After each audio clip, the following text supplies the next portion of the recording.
Praise the Lord. ಕರ್ತನ ಪರಿಶುದ್ಧ ನಾಮಕ್ಕೆ ಸ್ತೋತ್ರವಾಗಲಿ. 15th day of 21 days of fasting and prayer. 21 ದಿವಸಗಳ ಪ್ರಾರ್ಥನೆ, ಉಪವಾಸ ಪ್ರಾರ್ಥನೆ 15ನೇ ದಿವಸದಲ್ಲಿ ನಾವು ಇದ್ದೇವೆ. Your Bibles to Joshua chapter 1 verse number 3. ಇಸದಲ್ಲಿ ಯೆಹೋಶುವ ಪುಸ್ತಕ 1ನೇ ಅಧ್ಯಾಯ 3ನೇ ವಚನಕ್ಕೆ ನಮ್ಮ ಸತ್ಯವೇದವನ್ನು ತಿರುಗಿಸೋಣ. Joshua chapter 1 verse number 3. ಯೆಹೋಶುವನ ಪುಸ್ತಕ 1ನೇ ಅಧ್ಯಾಯ 3ನೇ ವಚನ.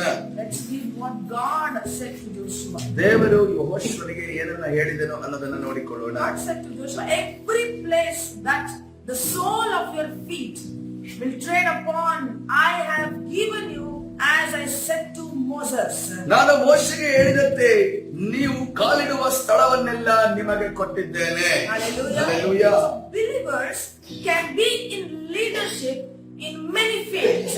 ವಿಶ್ವಾಸಿಗಳು ನಾಯಕತ್ವದಲ್ಲಿ ಅನೇಕ ಕ್ಷೇತ್ರಗಳಲ್ಲಿ ಇರಬಹುದು. Maybe in sports, ಇದರಲ್ಲಿ ಇರಬಹುದು, in politics, ಇರುವಂತಹ ರಾಜಕೀಯ ವಿಚಾರದಲ್ಲಿ ಇರಬಹುದು, in tech field, ಇರುವಂತಹ ಒಂದು ಟೆಕ್ನಾಲಜಿ ವಿಚಾರದಲ್ಲಿ ಇರಬಹುದು, in agriculture field, ಒಂದು ಅಗ್ರಿಕಲ್ಚರ್ ವಿಚಾರದಲ್ಲಿ ಇರಬಹುದು, military, ಇರುವಂತಹ ಸೈನ್ಯದ ವಿಚಾರದಲ್ಲಿ ಇರಬಹುದು, healthcare department, ಆರೋಗ್ಯದ ಡಿಪಾರ್ಟ್ಮೆಂಟ್ ಅಲ್ಲಿ ಇರಬಹುದು. So in many fields, a believer, a God's child can be in a high level position. ಅನೇಕ ಕ್ಷೇತ್ರಗಳಲ್ಲಿ ವಿಶ್ವಾಸಿಗಳು ಉನ್ನತವಾದ ಸ್ಥಾನದಲ್ಲಿ ನಿಂತಿರಬಹುದು. Even in the media field, believers must be in a leadership position. ಅದೇ ರೀತಿಯಲ್ಲಿ ಇರುವಂತಹ ನ್ಯೂಸ್ ಚಾನೆಲ್ಗಳಲ್ಲಿ, ಮೀಡಿಯಾಗಳಲ್ಲಿ ಕೂಡ ಉನ್ನತವಾದ ಸ್ಥಾನದಲ್ಲಿ ವಿಶ್ವಾಸಿಗಳಿರಬಹುದು. See, if a God's child grow, ಒಂದು ವೇಳೆ ಒಬ್ಬ ದೇವರ ಮಗು ಬೆಳೆಯುವುದಾದರೆ, ಬೆಳವಣಿಗೆಯನ್ನು ಹೊಂದುವುದಾದರೆ, the kingdom of God will grow. ದೇವರ ರಾಜ್ಯದಲ್ಲಿ ಬೆಳವಣಿಗೆ ಆಗುತ್ತದೆ. If a God's child grow in different fields, ಒಬ್ಬ ದೇವರ ಮಗು ಬೇರೆ ಬೇರೆ ಕ್ಷೇತ್ರದಲ್ಲಿ ಬೆಳೆಯುವುದಾದರೆ, it grows the kingdom of God. ಅದು ದೇವರ ರಾಜ್ಯವನ್ನು ಬೆಳೆಸುವಂತದ್ದಾಗಿದೆ. How?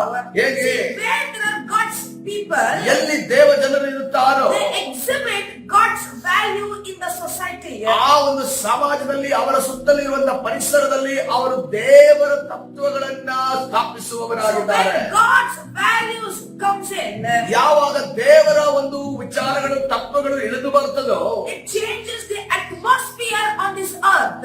ಈ ಲೋಕದಲ್ಲಿ ಅದು ವಾತಾವರಣವನ್ನು ಬದಲಾಯಿಸುವಂತದ್ದಾಗಿದೆ. What did God say to Adam?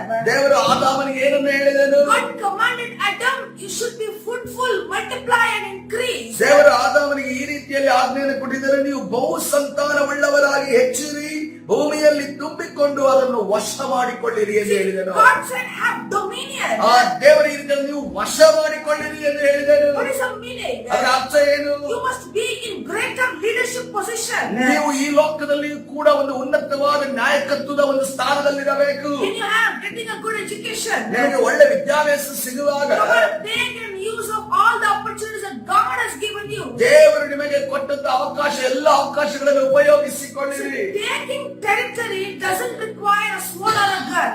ಒಂದು ಪ್ರದೇಶವನ್ನ, ಪ್ರಾಂತ್ಯವನ್ನ ವಶಪಡಿಸಿಕೊಳ್ಳುವುದು ಅದಕ್ಕೆ ಗನ್ನತವಾದ ಕತ್ತಿ ಅಗತ್ಯವಿಲ್ಲ. It's not fighting with people physically. ನಾವು ಶಾರೀರಿಕವಾಗಿ ನಮ್ಮ ಮುಂದೆ ಇರುವಂತಹ ಮನುಷ್ಯರ ಜೊತೆ ಯುದ್ಧ ಮಾಡುವುದರಿಂದ ಅರ್ಥವಲ್ಲ. Taking territories is all about influence. ನಾವು ಒಂದು ಪ್ರಾಂತ್ಯವನ್ನ, ಪ್ರದೇಶವನ್ನ ವಶಪಡಿಸುವುದೆಂದು ನೋಡುವಾಗ ನಾವು ಒಂದು ಪ್ರಭಾವವನ್ನು ತೋರಿಸುವುದಾಗಿದೆ. Taking territories doesn't mean that you go on buying lands and properties. ಪ್ರದೇಶವನ್ನ ನಾವು ವಶಪಡಿಸಿಕೊಳ್ಳುವುದೆಂದು ನೋಡಿದಾಗ ಆಸ್ತಿ, ಅಂತಸ್ತನ್ನ ಅಥವಾ ಜಾಗಗಳನ್ನ, ಸೈಟ್ಗಳನ್ನ ತೆಗೆದುಕೊಳ್ಳುವುದೆಂದು ಅರ್ಥವಲ್ಲ. No, it's not about it, but spreading the gospel of God everywhere. ಎಲ್ಲ ಕಡೆ ದೇವರ ವಾಕ್ಯವನ್ನ, ಸುವಾರ್ತೆಯನ್ನ ಹಬ್ಬಿಸುವುದಾಗಿದೆ.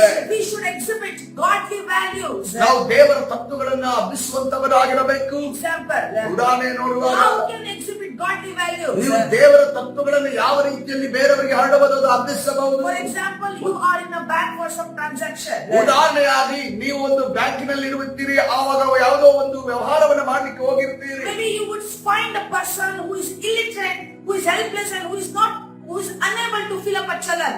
ಒಬ್ಬ ಮನುಷ್ಯ ಅಲ್ಲಿ ನಿಂತಿರಬಹುದು, ಅವರಿಗೆ ಚಲನ್ ಫಿಲ್ ಮಾಡೋದಕ್ಕೆ, ಅವರಿಗೆ ಬರೆಯುವುದಕ್ಕೆ, ಓದೋದಕ್ಕೆ ಬಾರದೇ ಇರುವಂತ ವ್ಯಕ್ತಿ ಇರಬಹುದು. How can you help that person?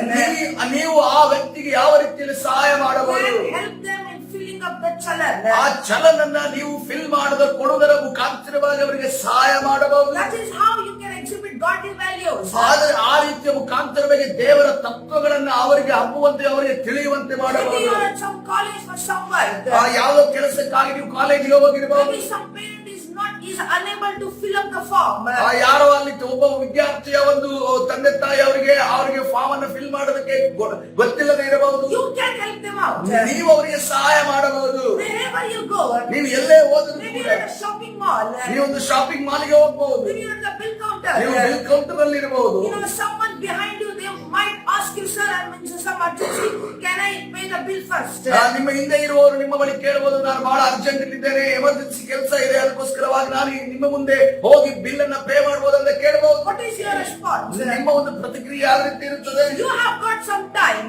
ನಿಮಗೆ ಸ್ವಲ್ಪ ಸಮಯ ಇರುವುದಾದರೆ You can let them first. ಅವರಿಗೆ ನಿಮ್ಮ ಹಿಂದೆ ಇರುವವನ್ನ ಮುಂದೆ ನೀವು ಕಳಿಸುವಂತೆ ಮಾಡಬಹುದು. This has happened with me so many times. ಇದು ಅನೇಕ ಬಾರಿ ನನ್ನ ಜೀವಿತದಲ್ಲಿ ನಡೆದಿದೆ. So this is how you can exhibit godly values. ನೀವು ದೇವರ ತತ್ವಗಳನ್ನು ಈ ರೀತಿಯಲ್ಲಿ ನೀವು ಹಬ್ಬಿಸಬಹುದು ಮತ್ತು ಅವರಿಗೆ ತಿಳಿಸಿಕೊಡಬಹುದು. The Bible says we are the light and the salt of the earth. ಆ ಸತ್ಯವೇದ ಹೇಳ್ತದೆ, ನಾವು ಲೋಕದಲ್ಲಿ ನಾವು ಬೆಳಕಾಗಿದ್ದೇವೆ, ಭೂಮಿಯಲ್ಲಿ ಉಪ್ಪಾಗಿದ್ದೇವೆ. We are called and saved to influence in every sector. ನಾವು ಎಲ್ಲಾ ಒಂದು ಕ್ಷೇತ್ರದಲ್ಲಿಯೂ ಕೂಡ ನಾವು ಪ್ರಭಾವವನ್ನ ಬೀರುವವರು ಮತ್ತು ನಾವು ಅಲ್ಲಿ ತತ್ವಗಳನ್ನ ಹಂಚುವವರು ಆಗಿರಬೇಕೆಂದು ದೇವರು ನಮ್ಮನ್ನು ಕರೆದಿದ್ದಾರೆ. So this will protect this earth from destruction. ಇದು ಈ ಒಂದು ಕಾರ್ಯವನ್ನು ನಾವು ಮಾಡುವ ಮುಖಾಂತರ ಈ ಲೋಕದಲ್ಲಿ ಆಗುವಂತ ನಾಶನವನ್ನು ನಾವು ತಪ್ಪಿಸಬಹುದು. If you read Matthew chapter 5 verse number 16. ಮತ್ತಾಯನ ಸುವಾರ್ತೆ 5ನೇ ಅಧ್ಯಾಯ 16ನೇ ವಚನವನ್ನು ಓದುವುದಾದರೆ What did Jesus say? ಯೇಸು ಕ್ರಿಸ್ತರು ಏನನ್ನ ಹೇಳುತ್ತಿದ್ದಾನೆ? In the same way, let your light shine before others, that they may see your good deeds and glorify your Father in heaven. ಅದರಂತೆ ನಿಮ್ಮ ಬೆಳಕು ಜನರ ಮುಂದೆ ಪ್ರಕಾಶಿಸಲಿ, ಹೀಗಾದರೆ ಅವರು ನಿಮ್ಮ ಒಳ್ಳೆ ಕ್ರಿಯೆಗಳನ್ನು ನೋಡಿ ಪರಲೋಕದಲ್ಲಿರುವ ನಿಮ್ಮ ತಂದೆಯನ್ನು ಕೊಂಡಾಡುವರು. Hallelujah. Jesus said, ಯೇಸು ಕ್ರಿಸ್ತರು ಈ ರೀತಿಯಲ್ಲಿ ಹೇಳ್ತಿದ್ದಾನೆ, you are the light. ನೀವು ಬೆಳಕಾಗಿದ್ದೀರಿ. Let your light shine before others. ನಿಮ್ಮ ಬೆಳಕು ಇನ್ನೊಬ್ಬರ ಮುಂದೆ, ಈ ಲೋಕದ ಜನರ ಮುಂದೆ ಪ್ರಕಾಶಿಸಲಿ ಎಂದು It is ಹೇಳಿದ್ದಾನೆ. not shining just for yourself. ಕೇವಲ ನಮಗೋಸ್ಕರ ಮಾತ್ರವೇ ನಾವು ಪ್ರಕಾಶಿಸುವುದಲ್ಲ, Shine for others. ನಾವು ಇನ್ನೊಬ್ಬರಿಗೋಸ್ಕರವೂ ನಾವು ಪ್ರಕಾಶಿಸಬೇಕು. So that they may see your deeds and glorify your Father in heaven. ಅವರು ನಿಮ್ಮ ಒಳ್ಳೆ ಕ್ರಿಯೆಗಳನ್ನು ನೋಡಿ ಪರಲೋಕದಲ್ಲಿರುವ ನಿಮ್ಮ ತಂದೆಯನ್ನು ಅವರು What ಕೊಂಡಾಡುವವರಾಗಿದ್ದಾರೆ. did Peter say? ಪೇತ್ರನೇನನ್ನ ಹೇಳ್ತಿದ್ದಾನೆ? You are a chosen people. ನೀನು ಆರಿಸಲ್ಪಟ್ಟಂತಹ ನೀನು ವ್ಯಕ್ತಿಯಾಗಿದ್ದಿ. You are a royal priesthood. ನೀನು ಯಾಜಕತ್ವ ಮತ್ತು ನೀನು ರಾಜವಂಶಕ್ಕೆ ಸೇರಿದವನಾಗಿದ್ದಿ. You are a holy nation. ನೀನು ಪರಿಶುದ್ಧವಾದ ಸ್ವಕೀಯ ಪ್ರಜೆಯಾಗಿದ್ದಿ. You are a God's special possession. ನೀನು ದೇವರ ಒಂದು ಆಸ್ತಿಯಾಗಿದ್ದಿ, ದೇವರ ಮೀಸಲಾದ ಜನಾಂಗವಾಗಿದ್ದಿ. Where do you read this? ನೀವೆಲ್ಲಿ ಓದುತ್ತೀರಿ? 1 Peter chapter 2 verse number 9. ಮೊದಲನೇ ಪೇತ್ರ 2ನೇ ಅಧ್ಯಾಯ 9ನೇ ವಚನ. What did the Bible say? ಸತ್ಯವೇದ ಏನನ್ನ ಹೇಳ್ತಾ ಇದೆ? But you are a chosen people, a royal priesthood, a holy nation, a God's special possession, that you may declare the praises of Him who called you out of darkness into His wonderful light. ನೀವಾದರೂ ನಿಮ್ಮನ್ನು ಕತ್ತಲೆಯೊಳಗಿಂದ ಕರೆದು ತನ್ನ ಆಶ್ಚರ್ಯಕರವಾದ ಬೆಳಕಿನಲ್ಲಿ ಸೇರಿಸಿದಾತನ ಗುಣ ಅತಿಶಯಗಳನ್ನು ಪ್ರಚಾರ ಮಾಡುವವರಾಗುವಂತೆ ದೇವರಾದುಕೊಂಡ ಜನಾಂಗವು, ರಾಜವಂಶಸ್ಥರಾದ ಯಾಜಕರು, ಮೀಸಲಾದ ಜನವು, ದೇವರ ಸ್ವಕೀಯ ಪ್ರಜೆಯೂ ಆಗಿದ್ದೀರಿ. Hallelujah. You are the citizen of kingdom of God. ನಾವು ದೇವರ ಪ್ರಜೆಯಾಗಿದ್ದೇವೆ. You are into His wonderful light. ಆತನ ನಾವು ಆ ಒಂದು ಪ್ರಭಾವವುಳ್ಳಂತ ಬೆಳಕು, ಆಶ್ಚರ್ಯಕರವಾದ ಬೆಳಕಿನಲ್ಲಿ ನಾವು ಸೇರಿದವರಾಗಿದ್ದೇವೆ. As a Christian believer, ನಾವು ಕ್ರೈಸ್ತ ವಿಶ್ವಾಸಿಯಾಗಿ you must set a good example in before society. ನಾವು ಸಮಾಜದ ಮುಂದೆ ಒಂದು ಒಳ್ಳೆ ಉದಾಹರಣೆಯಾಗಿ So ನಾವಿರಬೇಕು. that others can follow you. ಯಾಕೆಂದ್ರೆ ಬೇರೆಯವರು ನಮ್ಮನ್ನು ಹಿಂಬಾಲಿಸಬೇಕು. ಅದಕ್ಕೋಸ್ಕರವಾಗಿ You must become a blueprint for the leadership, for the morality and humanity. ನಾವು ನಾಯಕತ್ವಕ್ಕೋಸ್ಕರವಾಗಿ, ಮೌಲ್ಯಗಳಿಗೋಸ್ಕರವಾಗಿ, ಅದೇ ರೀತಿಯಲ್ಲಿ ಮನುಷ್ಯತ್ವಕ್ಕೋಸ್ಕರವಾಗಿ ಒಂದು ಮಾದರಿಯಾಗಿ ಮಾರ್ಪಡಬೇಕು. We must become the change agents. ನಾವು ಬದಲಾವಣೆ ಮಾಡುವಂತ ರಾಯಭಾರಿಗಳಾಗಿ ಮಾರ್ಪಡಬೇಕು. So that the world can look for the instruction and inspiration. ಈ ಲೋಕವು ಒಂದು ಸಲಹೆಗೋಸ್ಕರವಾಗಿ, ಸೂಚನೆಗೋಸ್ಕರವಾಗಿ ನಮ್ಮನ್ನ, ನಮ್ಮ ದೇವರ ಒಂದು ವಿಚಾರವನ್ನ ಹಿಂಬಾಲಿಸಬೇಕು. You know, why should we take these territories? ಯಾಕೆ ಈ ಒಂದು ಪ್ರದೇಶಗಳನ್ನ, ಪ್ರಾಂತ್ಯಗಳನ್ನ ವಶಪಡಿಸಿಕೊಳ್ಳಬೇಕು? To remove the demonic rulers. ಆ ಸೈತಾನನ ಒಂದು ಅಧಿಕಾರಿಗಳನ್ನ, ಸೈತಾನನ ದೂತರನ್ನ ಅಲ್ಲಿ ನಾವು ತೆಗೆದು ಹಾಕುವುದಕ್ಕೋಸ್ಕರವಾಗಿ You know, the world is occupied by the demonic rulers. ಈ ಲೋಕವು ಸೈತಾನನ ಒಂದು ಅಧಿಕಾರಿಗಳಿಂದ ಅಧಿಕಾರವನ್ನು ಚಲಾಯಿಸುವ ಕಣ್ಣಿಗೆ ಕಾಣದ ಶಕ್ತಿಗಳಿಂದ ಆವರಿಸಿದೆ. These demonic rulers are the real causes for the sickness, for many problems in this world. ಈ ದುರಾತ್ಮ ಸೇನೆಗಳ ಅಧಿಕಾರಿಗಳ ನಿಮಿತ್ತವಾಗಿ ಅನೇಕ ರೋಗಗಳು, ಕಷ್ಟ, ನಷ್ಟಗಳು ಜನರಿಗೆ ಉಂಟಾಗಿದ್ದಾವೆ. These are the reasons. The demonic rulers are the reasons for the poverty, for many evil things happening on this earth. ಈ ಲೋಕದಲ್ಲಿ ಬಡತನ ಇರಬಹುದು ಅಥವಾ ಯಾವುದೇ ಕಷ್ಟ ನಷ್ಟಗಳಿರಬಹುದು, ಅನೇಕ ದುಷ್ಟ ಕಾರ್ಯಗಳು ನಡೆಯುವುದಕ್ಕೆ ಈ ದುಷ್ಟ ದುರಾತ್ಮದ ಅಧಿಕಾರಿಗಳೇ ಕಾರಣ ಆಗಿದ್ದಾರೆ. If we don't displace them, ನಾವು ಅವರನ್ನ ಸ್ಥಾನ ಪಲ್ಲಟ ಮಾಡದೆ ಹೋದರೆ they will remain as long as it takes. ಅವರು ಎಷ್ಟು ದಿನ ಇರಬೇಕು ಅಂತ ಇರುತ್ತೋ ಅಷ್ಟು ದಿನಕ್ಕೆ ಅವರು ಕಾರ್ಯ ಮಾಡುತ್ತಲೇ That ಇರುತ್ತಾರೆ. is what we read in Ephesians chapter 6 verse number 12. ಅದನ್ನೇ ನಾವು ಎಫೆಸ ಬರೆದ ಪತ್ರಿಕೆ 6ನೇ ಅಧ್ಯಾಯ 12ನೇ ವಚನದಲ್ಲಿ We ಓದುತ್ತೇವೆ. don't wrestle against the flesh and blood, but against principalities, the rulers of darkness, against the rulers of the darkness of this age, against the spiritual works of wickedness in the heavenly places. ನಾವು ಹೋರಾಡುವುದು ಮನುಷ್ಯ ಮಾತ್ರದವರ ಸಂಗಡವಲ್ಲ, ರಾಜತ್ವಗಳ ಮೇಲೆಯೂ ಅಧಿಕಾರಿಗಳ ಮೇಲೆಯೂ ಈ ಅಂಧಕಾರಗಳ ಲೋಕಾಧಿಪತಿಗಳ ಮೇಲೆಯೂ ಆಕಾಶ ಮಂಡಲದಲ್ಲಿರುವ ದುರಾತ್ಮಗಳ ಸೇನೆಯ ಮೇಲೆಯೂ ನಾವು ಹೋರಾಡುವವರಾಗಿದ್ದೇವೆ. Hallelujah. Hallelujah. So we need to displace them. ನಾವು ಅವರನ್ನ ಸ್ಥಾನ ಪಲ್ಲಟಗೊಳಿಸಬೇಕು, ಅವರ ಸ್ಥಾನವನ್ನು ಬದಲಾಯಿಸಬೇಕು. Demonic rulers must be displaced ಓ ಸೈತಾನನ ಅಧಿಕಾರಿಗಳ ಒಂದು ಸ್ಥಾನಗಳು ಬದಲಾವಣೆ ಆಗಬೇಕು. so that we can win the territory for God. ನಾವು ದೇವರಿಗೋಸ್ಕರ ಆ ಒಂದು ಪ್ರಾಂತ್ಯಗಳನ್ನ, ಪ್ರದೇಶಗಳನ್ನ, ಜನರನ್ನ ನಮ್ಮದಾಗಿಸಿಕೊಳ್ಳಬೇಕು. Hallelujah. Hallelujah. So the second reason why we should take the territories for God. ನಾವು ದೇವರಿಗೋಸ್ಕರ ಪ್ರದೇಶಗಳನ್ನ, ಪ್ರಾಂತ್ಯಗಳನ್ನ ವಶಪಡಿಸಿಕೊಳ್ಳಬೇಕು. ಯಾಕೆ ಅನ್ನೋದಕ್ಕೆ ಎರಡನೇ ಕಾರಣ, Why we should be in leadership in all the fields. ಈ ಎಲ್ಲ ಕ್ಷೇತ್ರದಲ್ಲಿಯೂ ನಾವು ನಾಯಕತ್ವವನ್ನು ವಹಿಸಬೇಕು. ಯಾಕೆಂದು ನೋಡುವಾಗ To succeed in all your labor. ನಿಮ್ಮ ಎಲ್ಲಾ ಕೆಲಸ ಕಾರ್ಯಗಳಲ್ಲಿ ನೀವು ಸಫಲಗೊಳ್ಳುವುದಕ್ಕೋಸ್ಕರವಾಗಿ See, in certain places ಕೆಲವು ಜಾಗಗಳಲ್ಲಿ there are territorial spirits. ಅಲ್ಲಿ ಪ್ರಾಂತವನ್ನ, ಪ್ರದೇಶವನ್ನ ಆಕ್ರಮಿಸಿಕೊಂಡಿರುವಂತ ದುರಾತ್ಮಗಳಿದಾವೆ. You know, in certain homes ಕೆಲವು ಮನೆಗಳಲ್ಲಿ there are some demonic rulers. ಆ ಸೈತಾನನ ದುಷ್ಟ ದುರಾತ್ಮಗಳಿರ್ತವೆ. But in certain territories, ಆದ್ರೆ ಕೆಲವು ಪ್ರದೇಶ ಪ್ರಾಂತ್ಯಗಳಲ್ಲಿ, in certain workplaces, ಕೆಲವು ಉದ್ಯೋಗದ ಸ್ಥಳಗಳಲ್ಲಿ there are territorial spirits holding that place. ಪ್ರಾದೇಶಿಕವಾದ ಕೆಲವು ದುರಾತ್ಮಗಳು ಆ ಒಂದು ಸ್ಥಳಗಳನ್ನ ಹಿಡಿದಿಟ್ಟವೆ. You know what these territorial spirits do to a God's child? ದೇವರ ಮಗುವಿಗೆ ಈ ಒಂದು ಆ ಒಂದು ಪ್ರದೇಶವನ್ನು ಆಕ್ರಮಿಸಿಕೊಂಡಿರುವ ದುರಾತ್ಮವು ಏನು ಮಾಡುತ್ತೆ It ನೋಡುವಾಗ, doesn't make you give your best work at your workplace. ನಿಮ್ಮ ಉದ್ಯೋಗದ ಸ್ಥಳದಲ್ಲಿ ನೀವು ಉತ್ತಮವಾದ ಕೆಲಸ ಮಾಡುವಂತೆ ಅದು ಮಾಡಲು ಬಿಡೋದಿಲ್ಲ. Though you have the talent, ನಿಮಗೆ ತಲಾಂತು ಇದ್ದರೂ ಕೂಡ, though you have the intelligence, ನಿಮಗೆ ಬುದ್ಧಿವಂತಿಕೆ ಇದ್ದರೂ ಕೂಡ, though you have the capacity, ನಿಮಗೆ ಸಾಮರ್ಥ್ಯ ಇದ್ದರೂ ಕೂಡ, you know these territorial spirits, they can attack you and they can make you sick.